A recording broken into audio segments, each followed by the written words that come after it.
vous n'avez pas rêvé, vous n'avez pas recliqué sur le même sujet. On prend les mêmes, on recommence, mais juste pour montrer les différences, on a permuté. Carole, on reconnaît votre voix puisque vous êtes une femme de radio. On va parler dans ce sujet de One FM, alors que tout à l'heure, on a parlé de l'animation d'Expo. Qu'est-ce que vous proposez pendant ces 2 jours à One FM? De voir comment est la radio? Exactement, en fait. Le studio mobile de One FM est venu ici, donc à Palexpo, histoire de montrer un petit peu aux enfants le métier de la radio, parce que c'est vrai que en tant qu'enfant, on est toujours un petit peu attiré par les médias, que ce soit la télé, mais aussi la radio. Mais c'est toujours c'est toujours l'inconnu en fait. Et du coup, on propose aux enfants donc de. Alors qu'est-ce qu'on fait? On leur montre le micro, on leur fait parler dedans? Alors plus que ça, on fait aussi de l'initiation à la radio. Donc une fois que vous avez inscrit vos enfants, donc mes collègues s'occupent d'eux. Et puis donc on pose un casque directement sur les oreilles d'un enfant. Attention, en limitant le son, on est d'accord. Et puis, on leur propose donc de poser leur voix dans le micro. Et ça c'est très intéressant pour les enfants et pour les parents aussi. Ça, c'est une chose que votre BTS vous a enseigné il y a quelques années, de poser une voix. Quelle voix aviez-vous? On avait dit que vous avez une voix plutôt mezzo-soprano.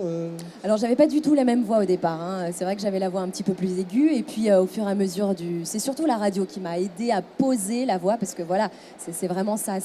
Il faut poser une voix. Oui. Parce qu'on ne parle pas en fait à la radio comme on parle dans la vie. Et puis là, on parle un peu plus bas parce qu'on sait qu'il se prépare quelque chose dans notre dos. Aussi. Alors, on est un peu en aparté. D'habitude, vous écoutez la voix au casque et quand on s'écoute, on voit qu'on a la voix plus basse, on parle plus tranquillement. Ça, c'est une prestation de One FM. Vous pouvez le faire en télévision à terme aussi ou pas du tout? Puisque les médias se rejoignent, on peut le faire sur de la web TV comme on le fait maintenant. Oui, bien sûr. Je pense qu'une fois qu'on sait poser entre guillemets sa voix, on peut très bien faire de la télé, faire de la radio, devenir voix off. Il y a pas mal de possibilités, je pense. Et pourquoi pas du doublage aussi, c'est possible. Oui, alors ça c'est autre chose. C'est autre chose. Dans quelques années, on pourra suivre Carole en train de faire des doublages. Ceci nécessite évidemment une culture générale que vous avez quand vous participez à ce genre de choses. Vous n'êtes pas qu'une voix. Non, j'espère. J'ose espérer ne pas être qu'une voix. Je suis aussi une personne. Je parle de vous et puis des collègues. On se dit toujours, oui, métier galvaudé. Non, il faut travailler. On travaille samedi et dimanche, par exemple. On travaille, on peut travailler le week-end, oui, effectivement. Et puis, on ne fait pas que de l'antenne. C'est vrai que souvent, les gens pensent qu'animateur radio, c'est être animateur donc, de 16h à 20h, moi, pour ma tranche. Et puis, avant 16h, on ne fait rien. Et après 20h, on ne fait rien. On prépare. Non, c'est faux. Voilà, on ne peut pas. Voilà. Merci, Carole.